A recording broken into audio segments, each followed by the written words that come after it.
বাংলাদেশের দায়িত্ব গ্রহণ করেছেন প্রফেসর মোহাম্মদ ইউনূস, যিনি তার আজীবন নারীর উন্নয়ন এবং নারীর ক্ষমতায়নের জন্য কাজ করে গেছেন।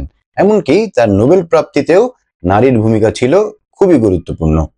কিন্তু এমন একজন নারী বান্ধব প্রধান উপদেষ্টা সরকার প্রধান থাকার পরেও বিগত কয়েকদিনে আমরা নারীর প্রতি বৈষম্যমূলক আচরণ প্রবলভাবে দেখতে পেয়েছি পত্রিকার পাতায় এবং সোশ্যাল মিডিয়াতে। এমন কয়েকটি ঘটনা আমি আপনাদের সাথে একটু শেয়ার করি। চট্টগ্রামে বাধার মুখে শোরুম উদ্বোধন করতে পারেননি মেহজাবিন চৌধুরী, যিনি বাংলাদেশের একজন প্রথম শ্রেণীর অভিনেত্রী এবং মডেল। হেফাজতে ইসলামের হুমকির ফলে টাঙ্গাইলে শোরুম উদ্বোধন থেকে পিছনে হটতে হয়েছে সাম্প্রতিক সময়ের সবচেয়ে জনপ্রিয় নায়িকা পরিমণিকে। স্থানীয় জনগণের তোপের মুখে কামরাঙ্গীর চরে অনুষ্ঠান বাতিল করতে হয়েছে বাংলা চলচ্চিত্রের আরেকজন খুব স্বনামধন্য নায়িকা অপু বিশ্বাসকে।